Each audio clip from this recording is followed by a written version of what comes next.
Finding the right music for your YouTube videos is honestly super stressful and takes forever. I often worry if the song that I'm using is going to give me a strike on my channel or get it demonetized. And then it always takes me so long to go through YouTube and try and find something that fits my video. Or if you're looking into a membership site, sometimes they just cost way too much money. So in this video, I'm going to share with you 5 places to get copyright-free music for your YouTube videos for $0. You gotta just press record. Hey, my name is Nolan Molt with Think Media, and I'm excited to get into this video, so let's jump right into it. The first place to get music from is a channel on YouTube called Vlog No Copyright Music. Links are going to be in the description below if you want to check them out, as well as the other places that we suggest. This channel has music that is a bit more upbeat. It's great for vlogs. It's great for travel videos, and really any kind of video that is going to have more of a higher energy.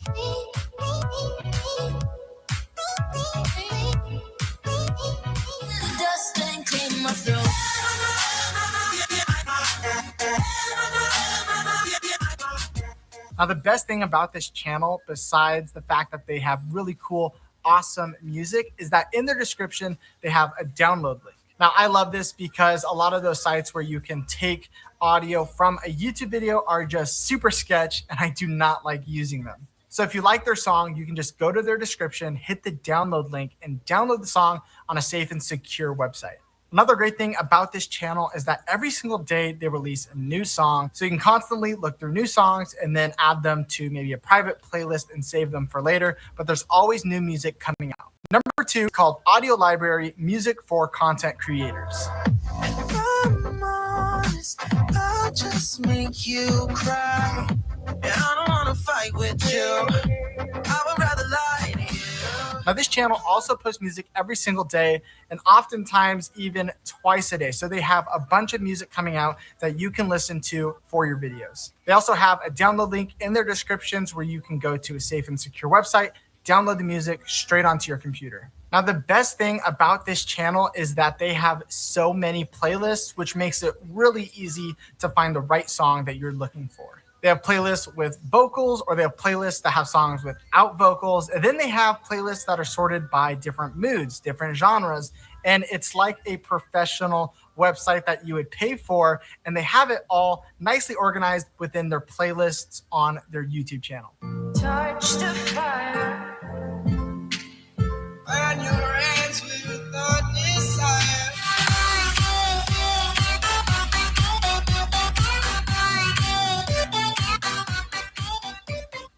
Number 3 is a channel on YouTube called Hero Board, Music for Creators. People wanna say that love is just two-way crazy. Now, this channel doesn't really post music anymore, but they have a pretty good library of really cool electronic and house type of music. So find a way to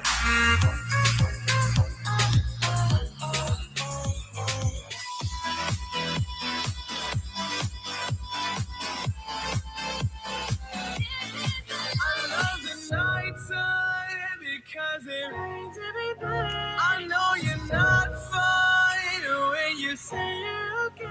They also have some really cool lo-fi hip-hop music, as well as some cinematic music. So this channel definitely stands out because their music is in one niche and it has really high quality music within that niche. Now, I noticed on the channel some of the songs do have download links, but they weren't working. So you are going to need one of those websites to convert a YouTube video into an MP3 file. Number 4 on the list is a YouTube channel called No Copyright Sounds. They post about 3 to 4 times a week, but they have really, really cool high quality music that you would not expect to be for free.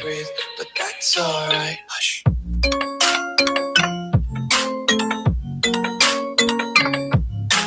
I feel like this channel kind of specializes in songs with singers. And so they have some really cool songs with vocalists that are just amazing, and they sound super professional. Now, it's not super wide variety, but they do have a good variety in like the gaming music, trap, house, dubstep. They have playlists for all those, and so you can check that out in their playlist section on their YouTube channel. I wanna take it all in, I'm falling. The cityscape by night, wanna catch in my photos. Where you go, every corner twice as bright. Casting off my promises.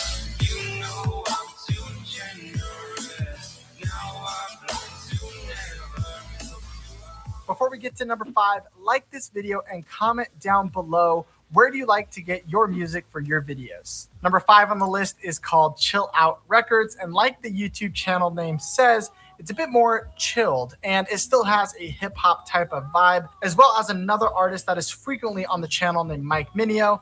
And he has some really cool acoustic, vibey, singing type of songs.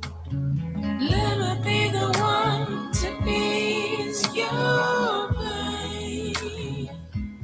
But like the name says, this is a bit more chilled out. And so this is going to be good for someone who does talking head videos like this, or they just want some chill music in their YouTube videos, or even gaming videos if you want some background music.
Hello? Hello? Oh, hey, y'all. Okay. We're going to get started in a couple minutes. But I did want to let everybody know the restrooms are all the way in the back of the church, or I guess the front of the church, just through that hallway. Yeah, we'll get started in a couple minutes.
Testing.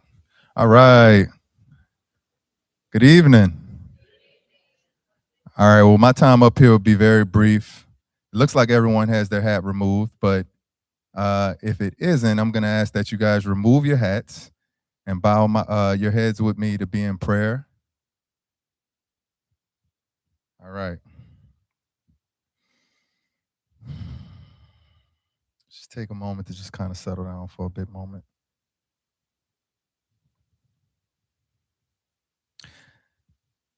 Heavenly Father, we thank you for bringing us all here this evening, getting us here safely. We've arrived in good fashion, here fellowshipping in community around one unified message and conversation. We're in opposition to our communities to continue being polluted and putting our lives, health and safety, quality of life all at risk. Lord, we ask that this conversation tonight be fruitful, that the words flow easily and from a spirit of abundance into the minds, hearts, and spirit of the audience. We ask that the food be blessed, nourishing. We ask that everybody is receptive of the information and that it be received in great spirit. We ask that at the conclusion of this convening this evening, that everybody make it back home to their families in one piece. And Lord, we ask that you be with us as we continue this journey in keeping our communities here in Louisiana safe at a time where so much seems uncertain. That you give us the hope, strength, and courage and fortitude, perseverance to continue to fight. And we ask all of these things in Jesus' name. Amen. Thank y'all.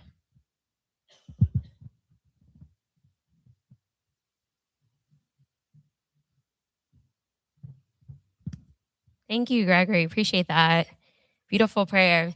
So, I want to welcome everyone to the space tonight. Thank you so much for spending a Monday night with us. And I know a lot of you guys are planning to also attend the Air Products hearing in 3 days. And so, tonight will be an opportunity for us to prepare for that public comment hearing as well as the public comment period. And we'll also do a deep dive on what carbon capture and storage is.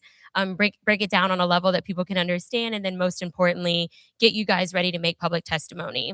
If you've been familiar with the Air Products facility, and here is a outstanding map by Justin Cray, who's done a lot of mapping over the last couple of years, particularly around the Air Products facility.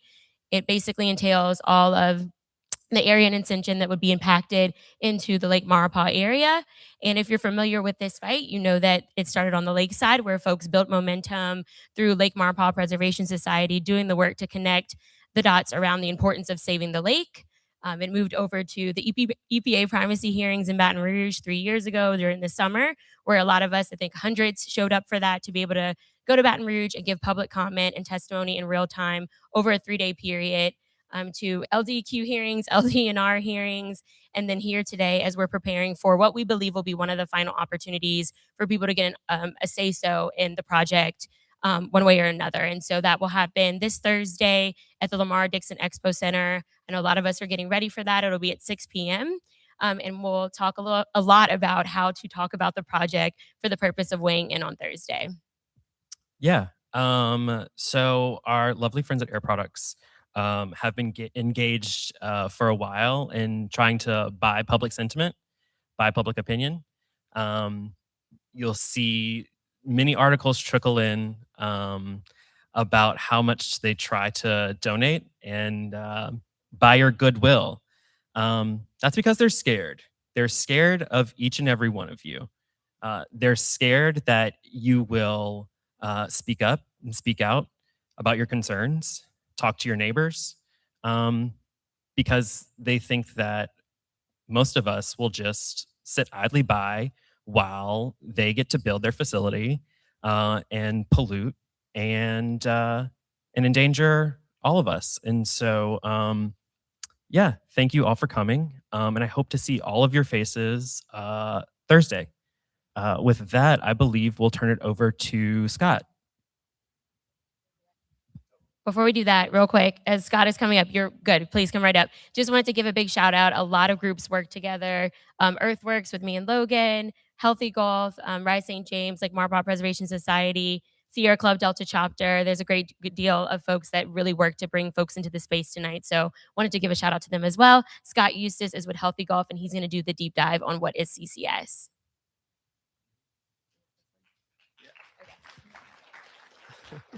Thanks, Caitlin. Thanks, Logan. I've got, let's see, do this. I'm supposed to keep it to 20 to answer questions. If you've heard about this project, you might have heard about the lake, you might have heard about drilling, you might have heard about the school, air pollution, it's all of it. We're going to talk a bit about all of it, and why this is a bad deal for the area, and what you can do Thursday night, commenting on the air permit for the ammonia plant. What is CCS? It stands for Carbon Capture and Storage. It's trying to put the cat back in the bag. After we pollute, you take the pollution and shove it 7,000 feet under the earth. Healthy Golf has had poor experiences with this technology in Kemper County, Mississippi. The Leucadia project in Lake Charles, they just never worked and cost the taxpayers a lot of money. There's a lot more money being distributed to this kind of proposal where the carbon dioxide emitted out of facility, in our case, the ammonia plant, transported by large pipeline, 24 inches in our case, and injected underground, in our case, under a lake, about 7,000 feet at high pressures where it displaces salt water. We've got a lot of concerns that we should just be regulating air pollution the normal way and trying to save our climate through the normal Clean Air Act. The regulations are not in place to really handle this, and we learned out the hard way in Mississippi. Healthy Golf is, I should mention, is an environmental organization from Texas to Florida. So we learned the hard way that this kind of technology was not being regulated for safety very well in Satarsha, Mississippi, in Yazoo County. It's up in the Mississippi Delta. There's a full rupture of a 24-inch pipeline, and the rapid decompression froze the land. This pipeline was buried, 4 to 8 feet below the land, but the rupture caused, a cavern. And before people knew what was going on, there were people fishing 1.5 miles away from this rupture that fell out on the riverbank. Emergency responders have never really, a rule of thumb for a lot of chemicals and a chemical emergency is, probably 1,000, 2,000 feet, there's a problem. But if you evacuate 1 mile away, you're probably safe. So you might hear that with some of our chemical emergencies in the river parishes. We evacuated this mile. Here we had people asphyxiated and on the ground and had to be going to the hospital 1.5 miles away from the CO2 pipeline rupture. There's a lot of geological problems with injecting that high pressure stuff under the earth. And what's driving this is, the previous era of Kemper Coal that failed was a federal government grant process. The new government money is a lot faster because it's a tax credit called the 45Q tax credit, whereby the U.S. Treasury, it's more than a tax credit. The U.S. Treasury makes direct payments to Air Products or Exxon when the company shows that CO2 has been injected. The problem is it's administered by the U.S. Treasury, and there are no geologists in Treasury. So we're very concerned about that this is just money going out the door from you and I, the taxpayer. So this was banned in New Orleans, where Orleans Parish has home rule. Livingston Parish tried to ban it. Very different parts of the political aisle. Livingston Parish could not ban it, but has setbacks So that's something Ascension Parish can do. And the feds and the state have both said you should at least pass parish legislation demanding setbacks, keep this stuff away from the schools. But Livingston Parish tried to ban it and failed. And we're very skeptical of this high pressure injection because of the state's unfortunate and long history of we don't administer our well population very well. A lot of my job is being down in Plaquemines Parish on wells that my grandfather drilled that haven't produced since the 60s, that the state has not demanded the companies clean them up. They often are spewing methane and benzene and everything else into the air, and the state doesn't step in. And unfortunately, I spend some time at Healthy Gulf tracking oil wells, because at the point where the well is leaking oil, then the Coast Guard can come into state territory and plug the well. But we just have a long history. We've had the largest number of orphan wells we've ever had in the state of Louisiana last year, and every year that statistic is true. So what is it? It's a way for these polluters to continue burning oil and gas. It's supposed to mitigate the climate change. The Air Products facility will continue. It's not going to bury more than it puts into the atmosphere anyway.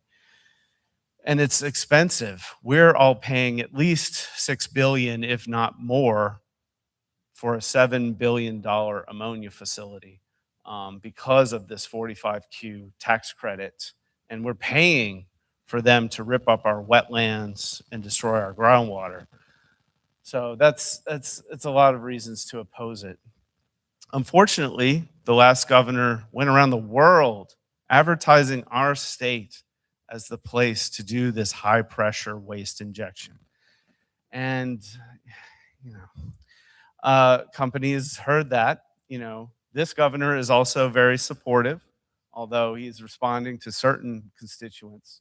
But we have the most projects, over 53 wells proposed in the state of Louisiana, more than Texas, and then more than the offshore Gulf, which is the next most, and more than California, which is the third. So 50 is not quite. These numbers are low, unfortunately. There's 20 major pipelines, though, throughout Louisiana. At 800 miles, which is a tremendous disturbance to our schools, communities, and wetlands. And so there's 27 parishes of our 64 being affected. Ascension Parish, again, is a cluster. It's a ground zero because the CO2 sources are all new petrochemical plants, and particularly new ammonia plants. There's 4 major ones proposed for Ascension and Iberville: Blue Harvest, CF Blue Point, Clean Hydrogen Works, and Air Products in Sorrento and Burnside. There's a snarl of pipelines in the parish, and there's an injection site right across the parish line in Assumption. So there's a lot of this. And I put a 4,000-foot buffer around the pipelines. Unfortunately, we were hoping to get legislation this session saying that the pipelines had to be 4,000 feet away from a school. That was not proposed. But that's some of the stuff folks in the Midwest are fighting for. So if you're going to do it, at least do it away from the schools and away from vulnerable areas. But I've got some slides just on what we need to do instead is hire oil workers. We've lost 20,000 oil jobs from our state. We need the companies to hire those men back to stop the pollution. And that's what, if you run in, we can talk about climate and that thing, but I think we all agree that leaking oil wells are bad and that hiring oil workers is a good thing. And as an environmentalist, this is a lot of what I have to do, unfortunately. We followed up after a year, we finally got this well plugged. So these wells, wells in Louisiana leak and the state does nothing all the time. And this this is an opportunity to mitigate pollution and act on climate while providing a lot of jobs. That's what we say when people say, but what are you for? But there are these abandoned wells in Lake Maurepas where the high pressure injection is proposed. Let's skip through some of this. You can't actually see the CO2 7,000 feet in the earth. It's all a mathematical model. So it's just whether or not what's observed matches a mathematical model, then they get the money. But unfortunately, the well failures of the CCS project in Illinois, the CO2 disintegrated the steel in the monitoring well. So they had to stop the project because they had no idea what the CO2 was doing. And there's so many oil wells in Louisiana, and that's why Air Products has said, you know what, the only place we can do this dangerous injection is a place where you've banned oil drilling and don't have 1,000 oil wells close to the injection site. So unfortunately, Lake Maurepas, this is the map of a bunch of the proposals. The darker the circle, the more unplugged wells there are near the injection site. That's less of a problem for Lake Maurepas, but it's a huge problem for our wetlands and our wetland restoration. In order to mitigate for the St. John Parish levee that you see if you drive I-10, the Army Corps has to replace all of the trees. And this pipeline is situated to destroy a lot of the tree canopy that's supposed to repair the wetlands damages we needed to incur for that levee. So that's one of the absurdities. And then the longer that pipeline goes, we asked Air Products, why can't you just inject on the site? And they said there's too many wells and too many fault lines near Sorrento, so we have to destroy the wetlands. But that means you have a 60-mile pipeline, and the longer the pipeline is, the more you have a chance of this. This was a controlled rupture in the UK. CO2 doesn't ignite, it's heavier than air. So when it ruptures, it goes up and then it comes back down and does that overland spread, and it can move extremely quickly. This is very slowed down. Air Products wouldn't tell us how close the school was if the school was too close. So Healthy Gulf hired a modeler to tell us, what does Sorrento Primary need in order to evacuate? And that modeler said that, the school, if the pipeline ruptures near the school has 10 minutes to do something, or the children might be asphyxiated with deadly amounts of gas for about 10 minutes, which is, it violates every health. If those kids were workers, they would be better protected. So that's what we're trying to do. We're trying to raise these questions and provide the answers that communities have. We're very concerned about a rupture on water because this is not CO2, this is a natural gas. But if you're drilling and you hit a gas pocket, it can sink a boat. If there's a pipeline rupture on the lake, the boat can sink, the boat can stop. And we really don't have sheriff's departments. My opinion is we don't have the ability to respond to these asphyxiating events on the water. And I talk about the wells, even though Thursday night is all about the air permit. It's about the ammonia plant, just so you realize the full project, because those wells are being used to then fund the ammonia plant.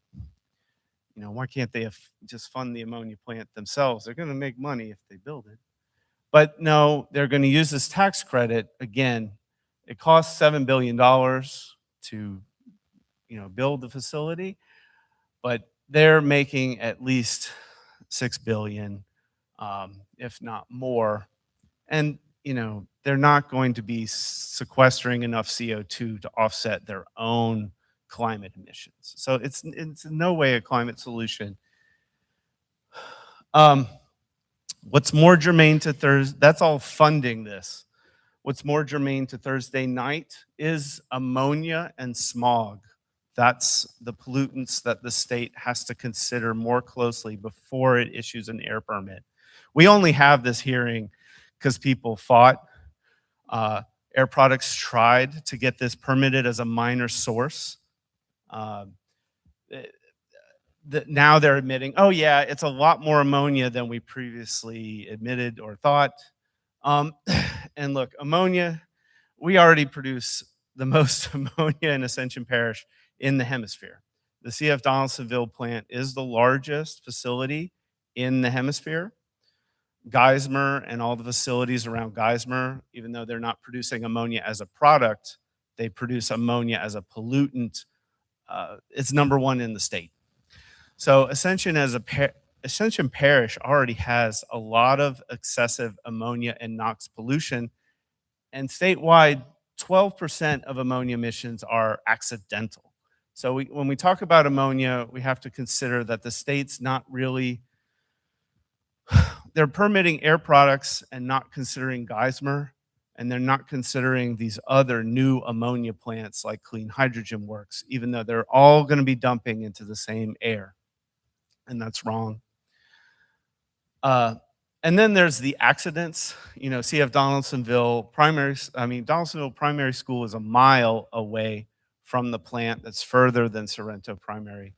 And they had an evacuation in December 2022. And because of the ammonia, it's toxic, but what the regulators worry about most is that red bar all the way to the right, and that's the tanks. If the tanks rupture, that toxic cloud spreads along the ground, much like that CO2 plume that you saw earlier.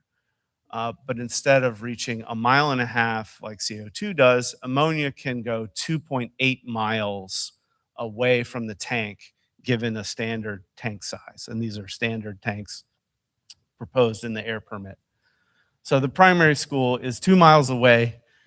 So you might have more time, but it's still not in the safe zone for the ammonia tanks being proposed for the plant. Yeah, so we already have a lot of these evacuation zones. And Ascension Parish and Westlake, Louisiana are the two spots in our state that have the most of these, what's called an RMP. There's an air permit, and EPA demands before the air permit is issued that the agency has what's called a response management plan. But they keep this from us. So our demand is that they make these response plans public so we can discuss them and know how to evacuate ourselves. We need to have that discussion before the air permit is issued. So again, that's just the singular RMP radius for the Air Products facility.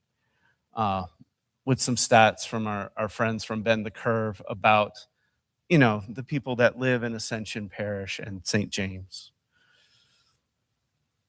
So Thursday night, we're opposing this air pollution on the air basis, but recognize that at Healthy Golf we oppose this because we want to protect our groundwater, our wetlands, and our people all told. So Thursday night's one step in a large part of stopping this project.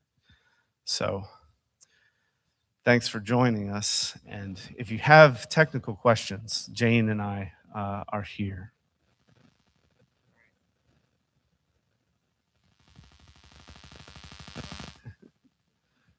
Thanks, Jane. Hello. Oh, hello.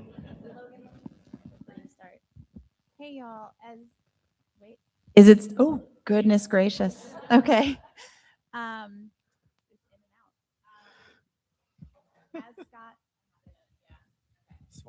As Scott said, my name is Jane Patton. I'm with the Center for International Environmental Law, and I'm here to help answer some technical questions. And my organization has a big international name, but I grew up in Baton Rouge and live in New Orleans, so I'm really happy to be here to answer questions.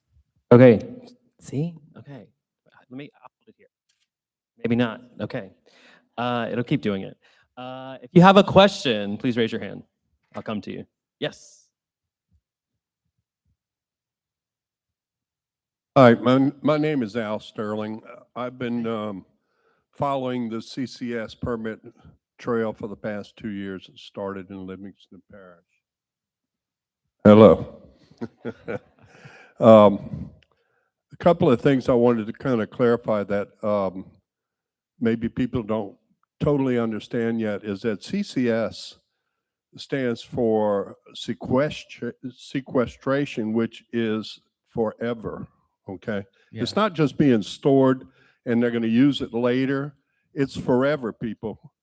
6,000 feet below our surface, they're going to inject a substance that they have to put under 2,000 pounds of pressure to liquefy it or to change it from a gas to a liquid so they can transport it in this 60 miles of pipeline that Scott's talking about.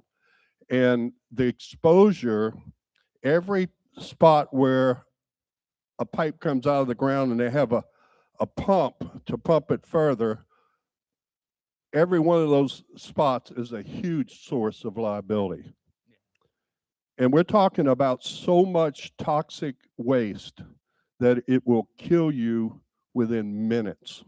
Your car will not start. You cannot ride away. It's horrible, people. The issue of them putting this in the state of Louisiana is disgusting. Our people that are voting for this are disgusting right now. They don't care about you and I. They care about the money. You can educate yourself for 2 years, but unless we get the people to understand that it's not good. I grew up in Lafayette. I was supportive of the oil industry my entire life, but it was never so deadly and never so, I don't know what to say. It's just horrible. We need to stop this.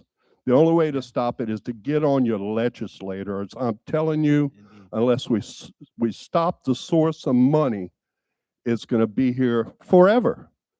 Have you ever heard of anything staying in the ground under 2,000 pounds of pressure forever?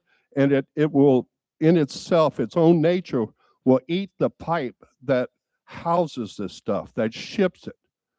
I went to a meeting a year ago, and a guy that was retired from one of the plants said they had a carbon pipeline that they would have to replace every 2 years because it was so caustic. It would eat the metal up. And this is going to be forever, guys. Yeah. Thank you. So no doubt. Who's the state rep of this area, Prairieville? People know? Jeff Wiley. Do people know his opinion on air products or CCS?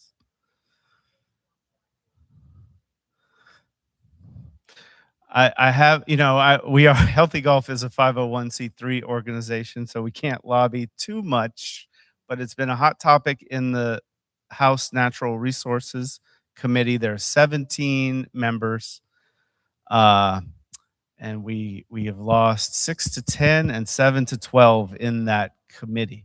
The 6 who vote against CCS tend to be from Northwest, and a lot of people who vote for are in the Bayou parishes. So I can't lobby on bills tonight, but I pay attention to that House Natural Resources Committee because it's a lot of bills have been being killed. And then Representative Mack from Livingston is another one to contact about the safety setbacks. But failing that, recognize that the federal government and the state government, I think this is, how do I say this nicely? They've punted and they said it's up to the parishes now. Parishes have to pass setback legislation saying no pipeline can come into Ascension Parish unless it's 2,000 feet from a school. So I don't know what I know Ascension Parish is tough. The council is tough, but there's no federal regulation coming, and even the state doesn't seem to be interested in regulating this issue.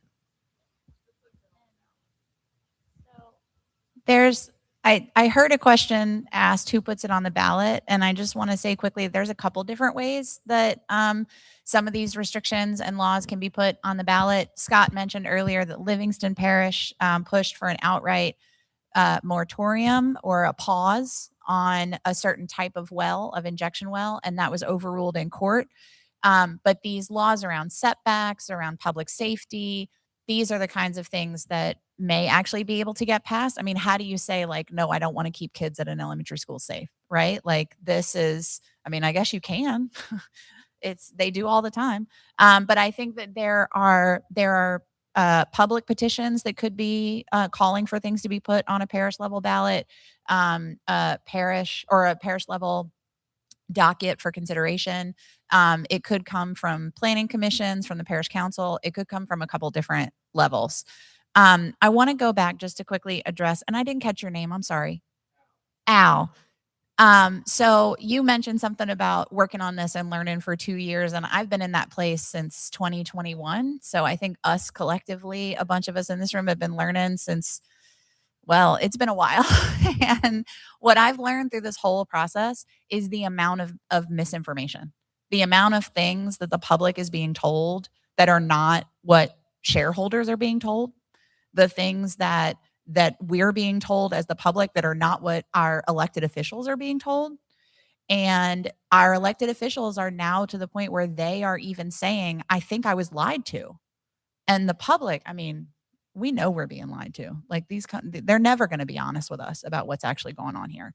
But one of the things that they're also now talking about doing is not even just this permanent storage. They're actually now talking about using this carbon dioxide injection to get more oil out of the ground. And regardless of how you feel about that, oil wells are designed to bring things up out of the ground. If you inject a toxic caustic chemical, which is what carbon dioxide is, into a hole in the ground that is designed to bring things back up out of the ground, that CO2 is not going to stay in the ground. And if you're injecting it under a lake, under a body of water, not only do you have the issue with every joint in the pipeline, like you were talking about, Mr. Al, but you also have the problem of even the wells that they're putting it in are not the wells that are going to keep it underground forever. And they're the wells that are designed to be holes to get things up out of the ground. And that's now where they're openly talking about putting this stuff.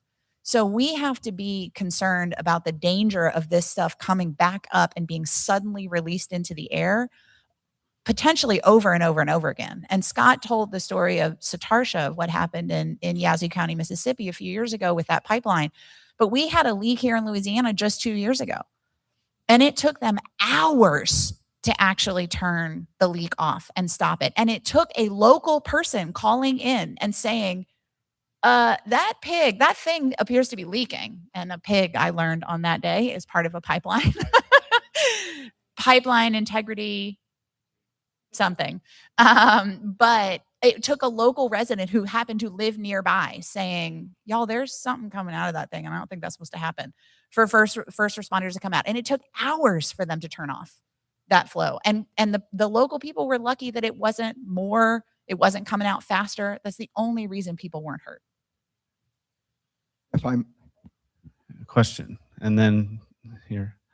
Yes, sir. Hi, is the mic on? I got the green light. Can everybody hear me? Okay. My name's Bill Waymeyer, and I live in the townhome common at Pelican Point. I've been here since December of '02. I'm a retired Marine. I grew up in North Baton Rouge, right at Scenic and Mohican. And growing up in that area of North Baton Rouge, we used to play across from the plant, and we got different odors. And I'm 67, almost 68. I still remember as a kid, we could go out in the middle of summer and there were no insects. And sometimes at night, it took until when Mama called us in when we heard mosquitoes coming up because of the smells we had. And if you ever did anything similar to the smells of growing up by a refinery like I did, It was like when we moved to a few miles away from the plant, closer to Wimburn Avenue and the High Neighbors store there in North Baton Rouge, we used to ride our bikes behind the mosquito spraying trucks. That was nice and it was great, of course.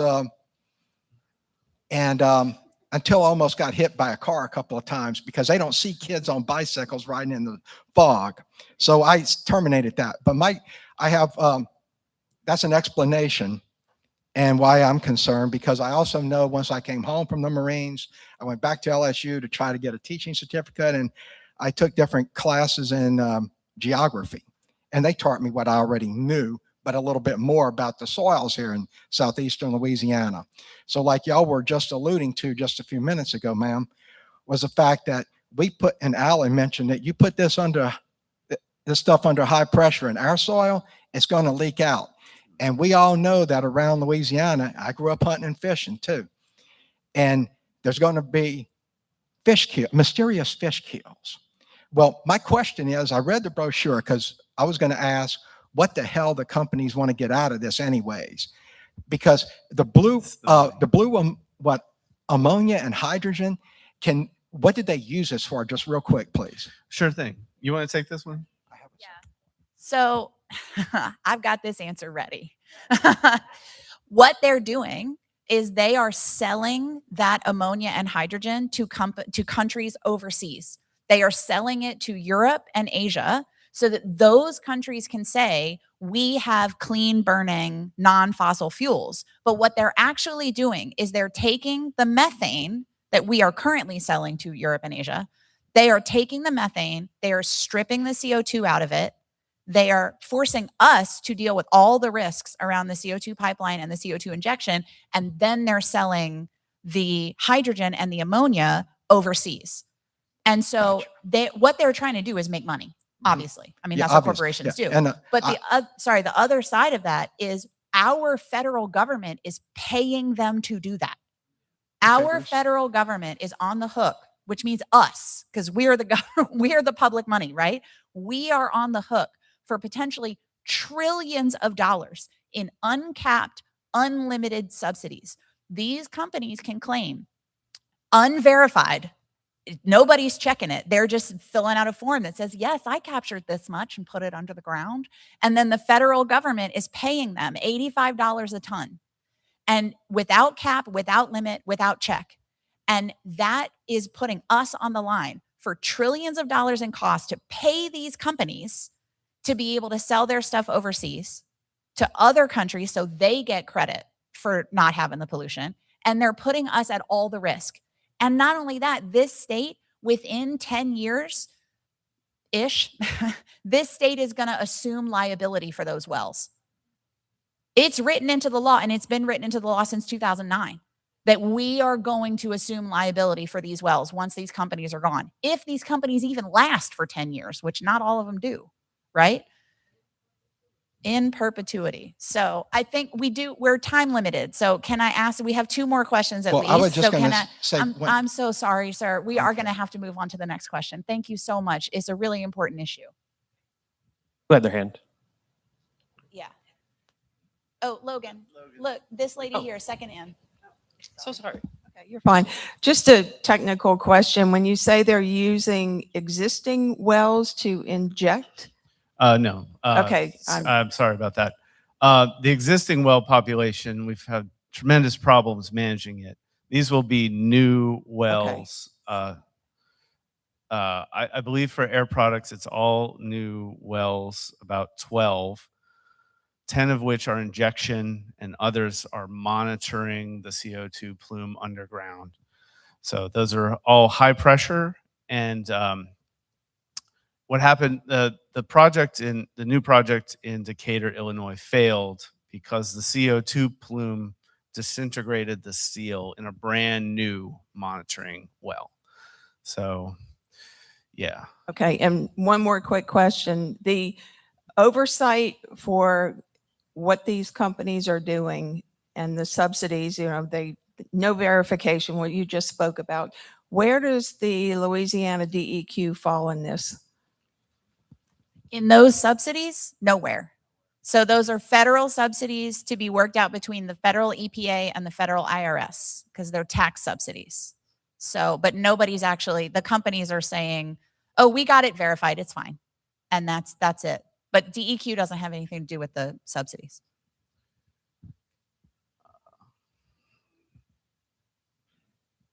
My name is John McCoy. I'm a lifelong resident of Ascension Parish.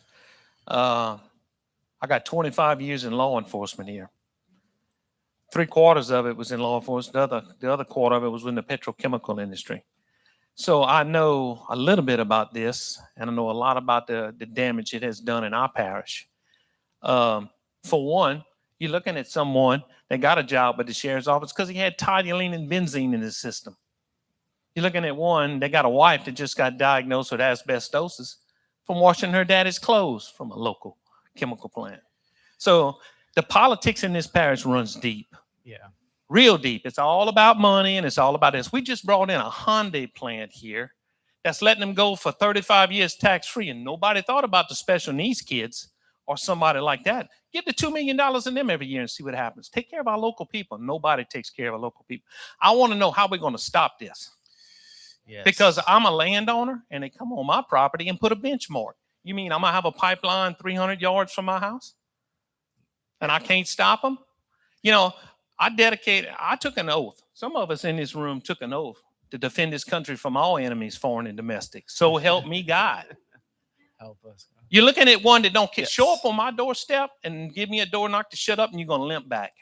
I promise you. Indeed. I want to know who's going to stop this. Who's And gonna you know stop what? it? It's not talking about the local people here in these local plants. I heard a lady on Channel 2 say, well, we'll just leave. Lady, you can pack up every chemical plant and move out of here. I don't care. Yeah. I don't care. We got too many here to begin with. I'll tell you how we stop it at Healthy Golf with just the truth. And that's what we want Thursday night, is asking more information. Louisiana DEQ has to make a decision on this permit on cost and benefit. Now, they're probably going to approve it. But when you comment, your comment has to be considered. And then if we get legal support, we take it in front of the judge. And often with Healthy Golf, Sierra Club, and others, the judge thinks different because the judge isn't part of that buyout chain. So we've already stopped 2 projects in the Louisiana wetlands. I think just by showing up and causing a fuss. The Exxon project to drill in Vermilion Parish. I don't know if you saw those ads on TV, but they were going to drill in Vermilion Parish when Vermilion Parish is already suing them for billions of dollars. We raise questions. We fight through this permitting process. It's step by step.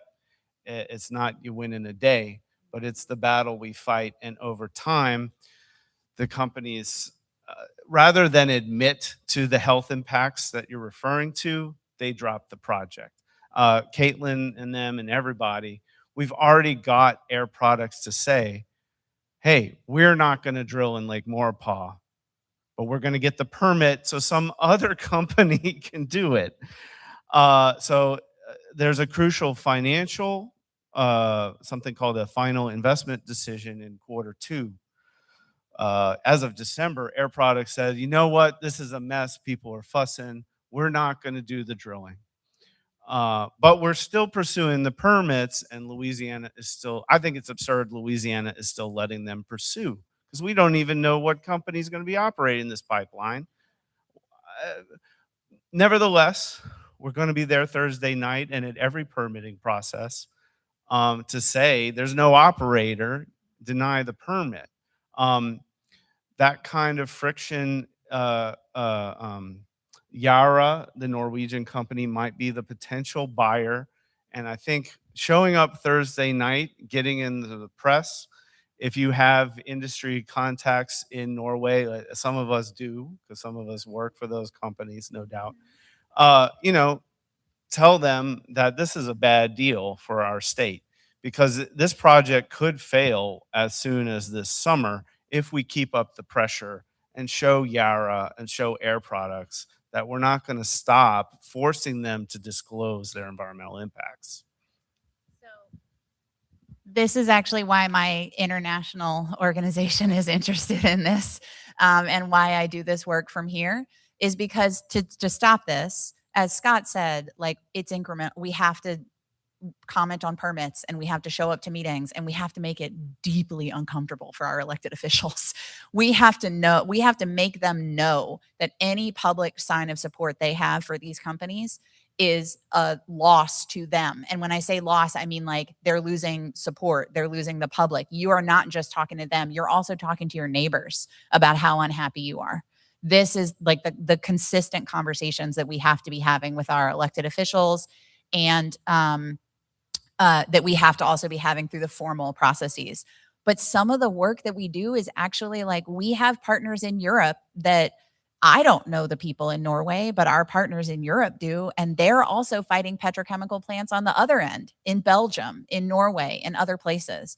And so we're working together with them so that we're all moving at the same time. So when these investment decisions are made, when the companies are thinking about, do we invest in this project or that project, we're over here saying, how about you don't build any of these projects, because nobody's community should be put in danger like this.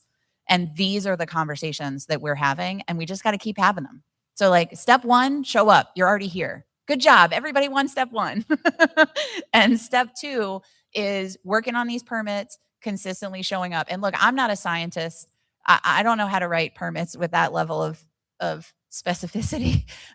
But I learned from Scott, and I listened to what Healthy Golf and other organizations say about how we should write these comments and how we should engage on it. And then if it comes to it, like Scott said, we take it to the court. We fight. We defend our rights. Exactly. That's what we do. And we can only do that together. Into the I am a former resident of St. John Parish. And in St. John Parish, they had the same situation with Fifth Ward School in Dinka. So wouldn't it make sense to get with that group who's already been in that fight, dealing with the school, dealing with the pollution and problems in neighborhoods? I mean, yes, and we are. Like Caitlin and all of us, we all are from and live along all of the river parishes, because we're all fighting the same fights. You're probably talking about Concerned Citizens of St. John. Yeah, they're on the flyer.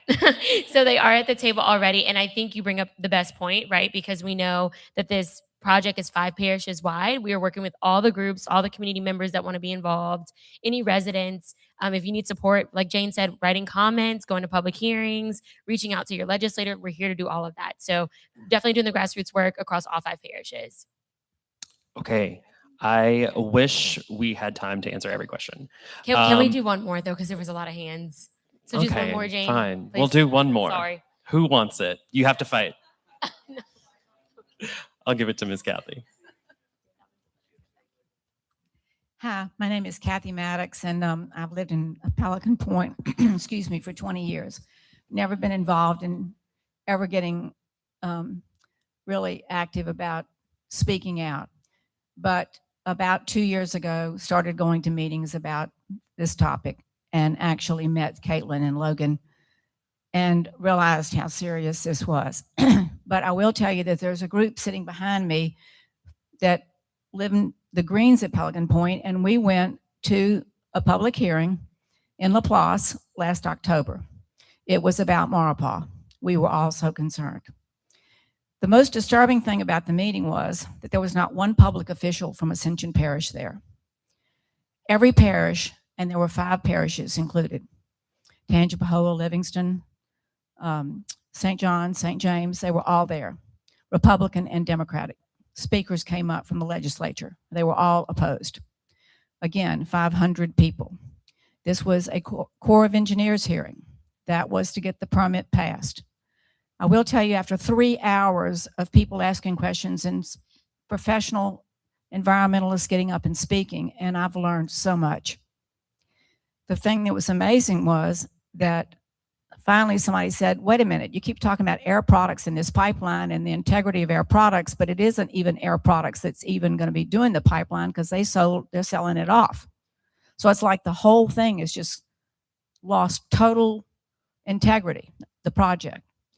But it left a big imprint on me and a number of the people sitting in by me from the Greens in Pelican Point. We were like, where are the people from Ascension Parish? So we asked Caitlin and this group to put this meeting together tonight to try to get more people in Ascension Parish active, because the people in St. John and St. James and Tangipahoa and Livingston are extremely active, and their voices have made a difference. So for those of you that came tonight, thank you. And please, every one of us need to be at the meeting Thursday night, and we need to reach out through a grassroots effort and get everybody we know to show up at Lamar Dixon. We've got to get all the other parishes there too. If we were able to delay Air Products, which we were, and put it on hold, then maybe we can do even more and delay it further. But this is so serious. I love where I live, and I may have to move. So please, please speak to others. Thank you. Thank you, Ms. Kathy. And I just want to say really quickly, I don't actually identify as an environmentalist. I know I work for an environmental organization. I know that I'm here talking about environmental things. I identify first and foremost as a Louisianian. I'm the 6th generation of my family here. There's another generation behind me. I don't think of myself as an environmentalist. I want my family to be able to keep being here and to be here safely and to be here on our terms. And that is what is important to me, and that is why I come to stuff like this. So I just want to build on what Ms. Kathy is saying. My dad and 3 generations of my family actually still live in the house in Baton Rouge I came home from the hospital to. And it is important to me that they keep being able to do that, because just leave and go where? What do you do with 7 generations? What do you do? We fight. That's what we do. I have a point of. We'll just do one more for I have funsies. a point of A clarification. last one for funsies. A point of clarification, Scott. You said that they can't drill in Lake Marpaw because there's no oil. There were no oil wells, or they could rather, because there's no oil wells. I know I've fished in Lake Marpaw before. Yes. And caught many a striped bass off an oil rig In Lake Maurepas. in Lake Marpaw. There are Anybody else from Livingston Parish here? there were 60 wells that predated the ban and the inclusion into the WMA. The wildlife management area. So that those wells have been plugged, and we think Air Products needs to re-plug them with 25 chrome, corrosion resistant steel, because there are 60 wells. That is relatively few compared to most of Louisiana. But there are oil wells out there. There's been a ban that people thought applied to Lake Maurepas because it said Lake Pontchartrain. And then in the wildlife management area where there are trees, like if you're riding in the reserve canal out to the lake, it's a wildlife management area, and no uses except for harvest and recreation are allowed. So it's Healthy Gulf's position that this is an industrial use and is therefore not allowed within the swamp area. So those are the 2 things I'm referring to, and I'd be happy to talk more about you after. Thank you, Scott. Thank you, Jane. They'll be here for the rest of the night. Please feel free to ask all the questions that you want to them. They will tell you when they are done with questions. But for our next step, we asked, what are we doing, right? What can you do, I should say. And for that, we have our friend, Daryl Malik Wiley, who has been doing this work in this area for over 40 years with the Sierra Club on how to make your public testimony for Thursday night the most impactful it can be. So thank you, Daryl.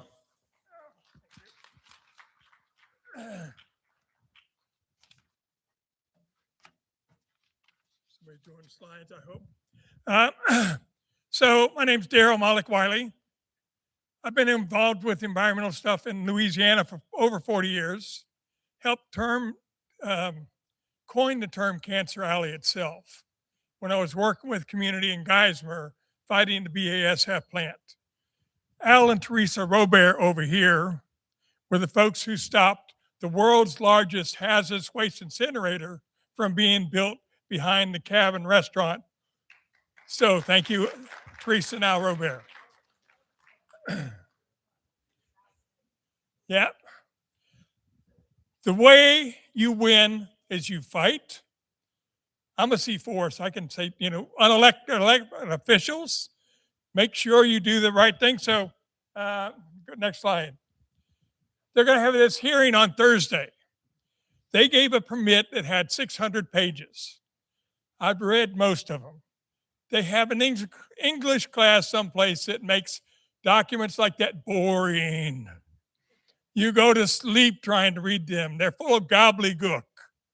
And what you need to do is, when you go to the hearing, one, be angry, but not too angry. There's that line there someplace. Don't be afraid, because there's going to be more people there supporting you than there's going to be the oil lobbyists there. The way the hearings are set up, the hearing officer will not answer your questions. He's there to collect information from you to the agency to look at. Not only talking to him, but also people in the audience. And it's when you're writing your comments or putting them together, keep it simple. Name, where you live, why you're concerned. You have 3 minutes, which is not a lot of time.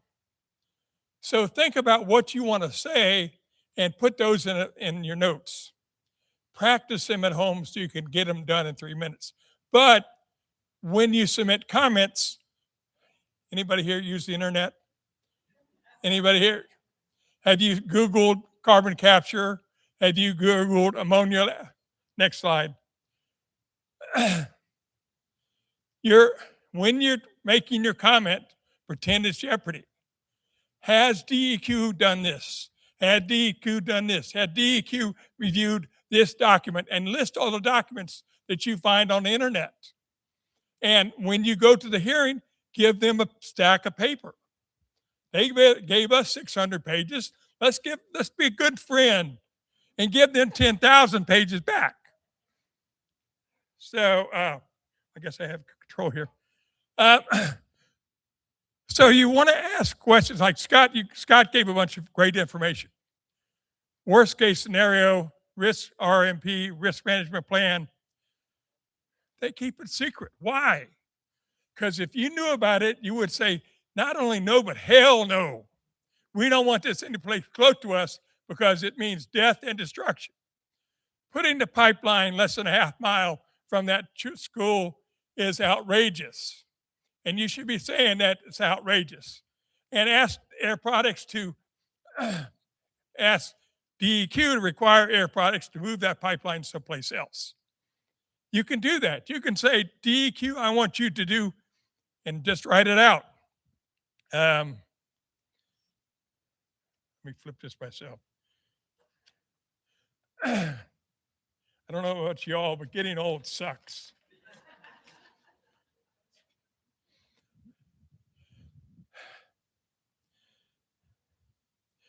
DEQ has to, because of Teresa and Al Robert and their lawsuit called Save Ourselves, or SOS, versus the state of Louisiana, they have to answer what's called the IT questions.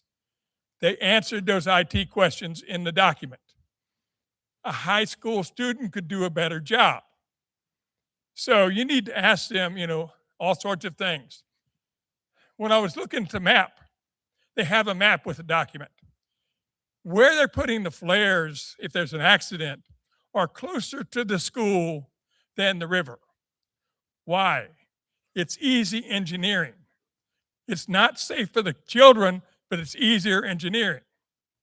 So they put them further away from the river. So you can ask DEQ, why did you allow them to put those emergency flares so close to the school? I don't know. Why?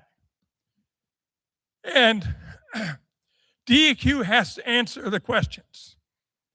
DEQ, if they don't answer them, that's why we have our lawyers already lined up, because we're going to sue the bastards. And that's the way you have to put information in quote the docket, all these jargon terms. Has Air Products, and I know they didn't because it's not in their proposal, modeled what would happen if they're loading a ship full of ammonia and a ship comes down the river and hits it? What would happen? It would not be a good thing, but they haven't talked about it in their permit, and that would be an air emission. It would be an accidental release of ammonia, and it would impact not only folks on the East Bank, but folks on the West Bank. So, has DEQ required Air Products to think about helping the school at Sorrento become a positive pressure building? What does that mean? So that the school is safe and secure enough so that no air comes inside it, that it contains a positive pressure so air goes out. So if there was an accident, the CO2 could not get into the building. So the other question is, if they're going to do it for the school, why not for everybody that lives within a 2-mile radius? Why not? They're going to injecting the waste under Lake Maupaw. They will make from the federal government between $4 and $6 billion in 20 years. Screw that. We want them not to even think about it. Sometimes we're too reasonable. We've been here in the South for a long time, lived here most of my life. I'm one of those environmental radicalists you hear about. It's common sense, folks. Why do you want to build a plant that makes all these hazardous chemicals close to a school and our community? It doesn't make sense. Why do you want to do it? And it's all about the big green dollar. And your elected officials in Century Parish to date have not been your friend. Senator Lambert environmental groups have tried to put in air monitors so we could, trust but verify. Remember that from Ronald Reagan? We're going to trust you, but we're going to verify what you're doing. So we wanted to put air monitors in around different places. So Senator Lambert passed a bill that said, yeah, you can monitor, but you can't use that information anyway. I don't know if anybody's looked into how much money he's gotten from the oil and gas industry, but I'm sure it's more than $1 or $2. You're creative people. You can do the Google thing. Think about all the concerns you have.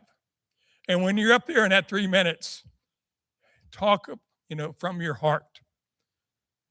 I've been reading these documents for 40 years. I stopped Mosaic from dumping all that stuff into the river, which would have poisoned New Orleans. It would have it would increase the cancer rate in New Orleans by 5%. Now it's a big stack, so we're still trying to deal with that. But this plant in this place is wrong. The proposed pipeline, CO2 pipeline on one side of school, hydrogen fuel on the other side of fuel. The thing about, and DEQ, I looked through the report, they don't talk about the risk from a hydrogen fire. Hydrogen fires are different than any kind of other fire. Hydrogen, you cannot see the flame. You can walk right into a hydrogen fire.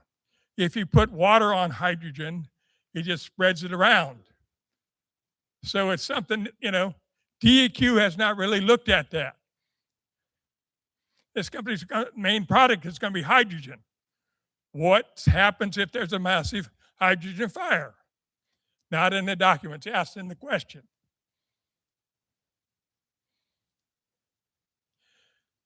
In the air modeling that DEQ required of Air Products, did they look at different times of the year? Different times of year, the wind blows in different directions. Different times of day, it's different directions. So how comprehensive was the air modeling done by Air Products for this permit? And will DEQ require them to do more modeling? As Scott talked about the risk management plan or worst case scenario, why haven't they told us what it is? Why don't they have it at the library where you can go look at it? Why? Because I know why, because they'll scare the hell out of you. Scott's map with ammonia, 10-mile radius, it's pretty amazing. So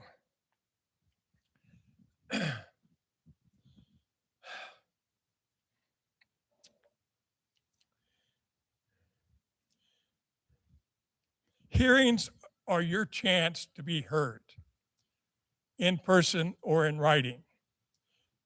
And if it goes well, you get another chance because they'll have to come back and redo the whole thing.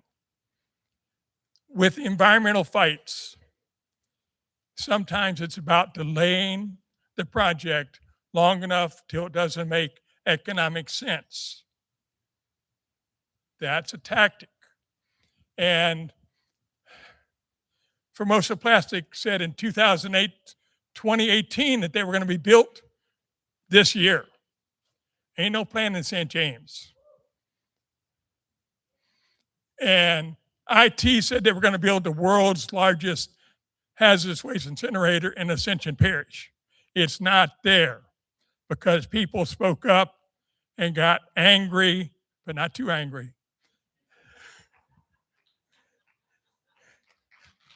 And kicked them out.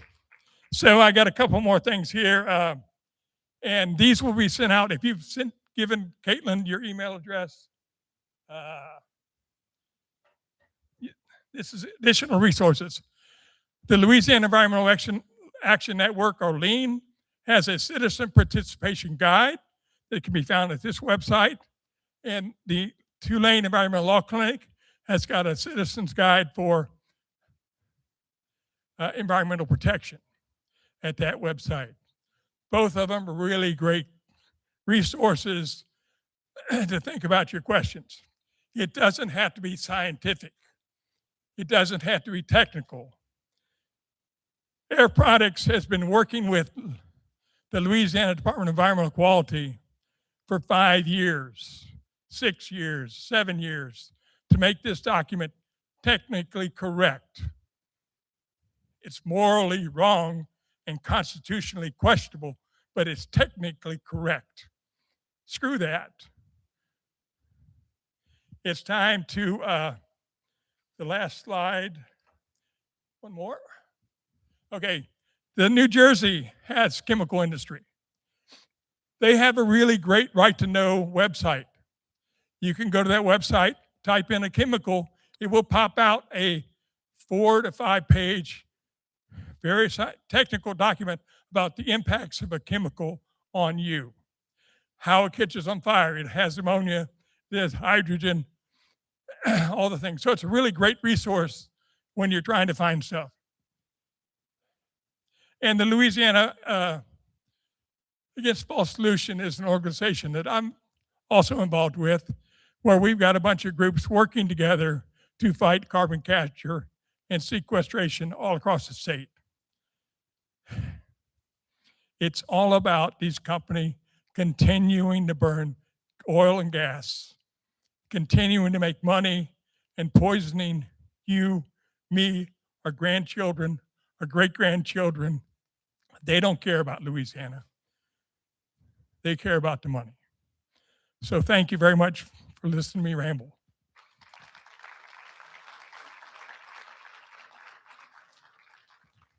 All right, as he's coming up, Daryl, we're going to save you for the end for questions, so please stick around. General Russell Honore will close us out, and I'll let him have the floor now. Well, thank you, Mr. Darrell. Isn't he good?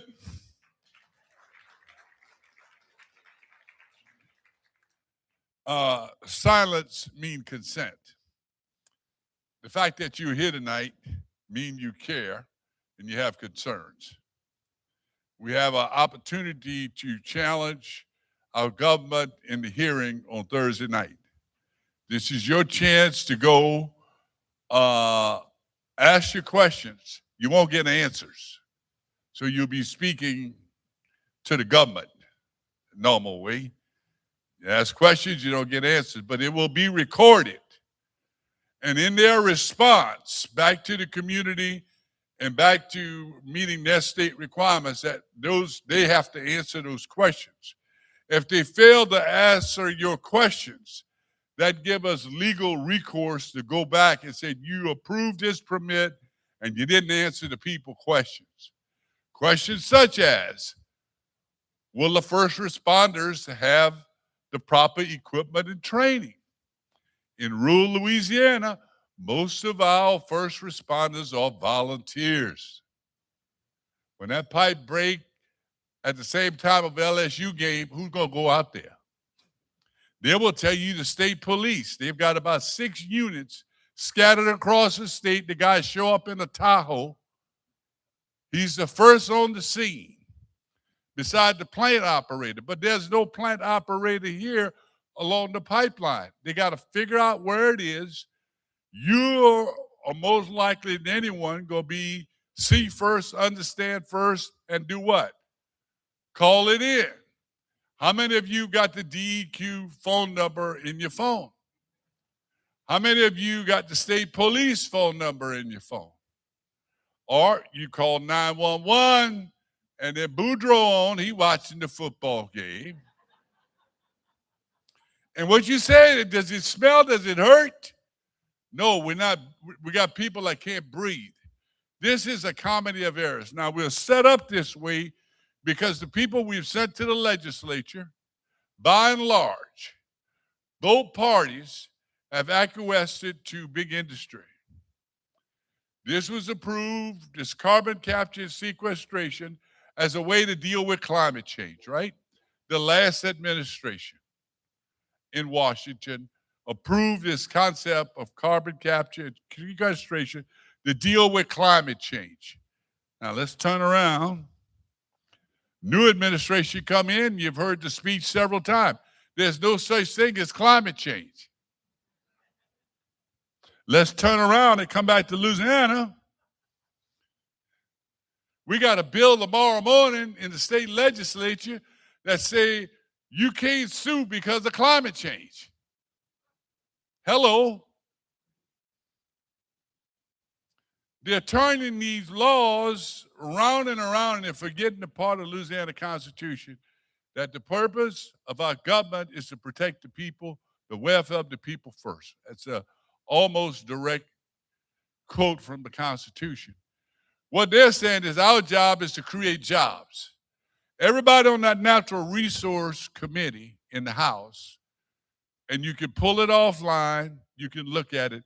Every one of them have taken money from industry, and they take it regularly. It would be one thing if you saw big money. I'm talking about industries influencing them with $1,000. This ain't big money, but it's what get recorded, right? A legislator make about $17,000 a year for 3 months' work. A third of them are lawyers that work for the oil and gas industry. In this time when they go back home, that's who they work for. I'm painting you that picture because if you want a different government, you got to vote for people who believe in climate change, who believe in global warming, who believe the safety of the people come first, who believe if you're going to do this, you need to have air monitoring. We got a bill tomorrow afternoon on air monitoring. This is the 6th time we've tried to get air monitoring. I've had legislators in the House tell me, if it's going to cost the companies money, I ain't for it. The only reason carbon capture is happening is because of the federal subsidies taking your tax money and giving to them to put it underground as opposed to letting it in the air, because if it goes in the air, it causes climate change and global warming. Now, figure this out.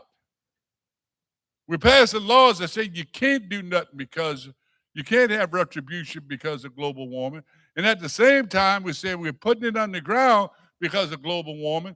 And then the government say there's no such thing as global warming because the EPA is going to stop tracking carbon going into the air. And at the middle of it is the big fat cat riding around in their private jets flying into New Orleans, collecting government check. It's not safe. It's a bamboozle. And they're asking you to take all the risk, to put it under your land, to pass it by the school, to put it in the lake. We take all the risks, and they take the money overseas. These big companies, what many of them will do is they'll hire a lower company to do the groundwork because it protects them from liability. This happens all the time in this industry. Louisiana, yeah, we want the jobs, but at what cost? We live 10 years less than the rest of the country. And it ain't because we eat boudin. It ain't because we eating a gumbo. That's what they'll tell you. I've heard that at the legislature. That the reason we got a problem in Kansas Alley is because what y'all eat. Our people been eating this for 400 years. Why all of a sudden it's a problem? It's what we drink because we don't know how safe our water is with PA2 in it. We don't know what's in the Mississippi River water. Our aquifers are being destroyed. When I grew up in Lakeland, Louisiana, we had wells in the backyard. You'd go out and you pump, then we got electricity and we pump it in the house. In the 1960s, thereabout, they came out and they drilled oil wells all around Point-Coupee Parish. They destroyed all the shallow aquifers. Nobody got a well in their yard anymore. And they said, hey, we're going to make you all rich. So the first generation, they got a pickup truck and they put a new roof on the house. That was it. They left once they extracted the oil and they left the oil pits there and it polluted the ground. You can't believe what the companies say. And the state of Louisiana has given them a reprieve after so many years. I think Jane Pat mentioned it. They don't have to worry about it anymore. Your legislature said, come on in, do what you want in Louisiana. You got to show up Thursday night. Please, I recommend, bring somebody with you. Ask your questions, then state your fears. The most powerful testimony I've ever seen in the state legislature was a grandma with a grandchild on a hip because that baby daddy was being treated for cancer. The most powerful testimony I ever saw. So ask your questions and state your fears. You with me? They got to write them down. And then you turn in, however you have it handwritten, turn it in with your name and your address, and they will respond to you. They will do it. It will happen. They'll respond to you. Because if we get that documented, and we've stopped a lot of plants, and we hadn't stopped enough, but we can stop this one. Because the more you fight, they get disinterested and they go somewhere else and do this dirty deed. This stuff is going to be shipped to Europe. You couldn't do this in Europe. Their laws wouldn't allow it. The Danker plant that was down in the Lower Parish, Japanese owned. They couldn't make that product in Japan, but they made it here for years, polluting our people. So, silence means consent. I'm a patriot. I believe in the Constitution, that our country was founded on citizens like you and I who spoke up. Back then, the fight was for freedom. Right now, the fight is for freedom, and it's for clean air and clean water. Because what good is going to do to be able to benefit from the bounties of this great nation if you are being impacted by cancer, or your grandkids could get blown up out of school because some company found a way to do a bamboozle and make money off of supposedly storing it underground, and they tell you like they say in the movie, Kuma Matata, don't worry, be happy. I don't trust them, and it's a scam. Without the federal money, this project wouldn't happen. Without the state giving them income tax, federal industrial tax where they're not going to pay state tax for 5 to 10 years, this project wouldn't happen. It's a scam. So speak up, show up, bring somebody with you, and the next time there's an election, the people you got representing you, by and large, and there are a couple exceptions, you know who they are, vote them out or run yourself. Got it? See you Thursday night.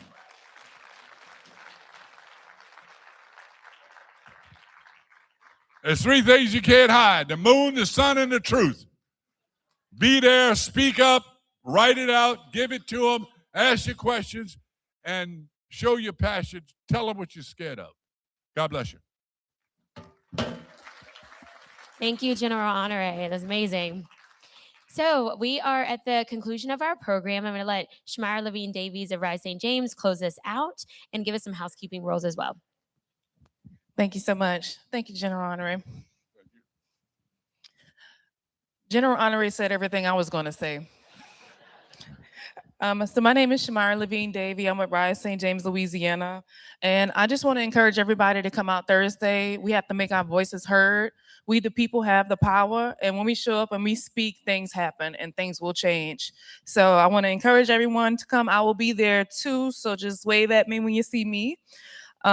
As far as housekeeping, if you want the PowerPoint or the slides, please make sure you sign in.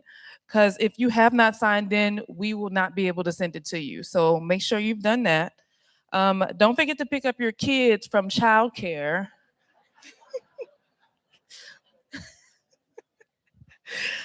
Bring them with you Thursday too. And food is available tonight right through the double doors in the back, and it will be served right after this. And please know that we are here to help. So if you need anything, please let us know, and we will see you Thursday at Lamar Dixon. All right, thank you. Thanks for coming out.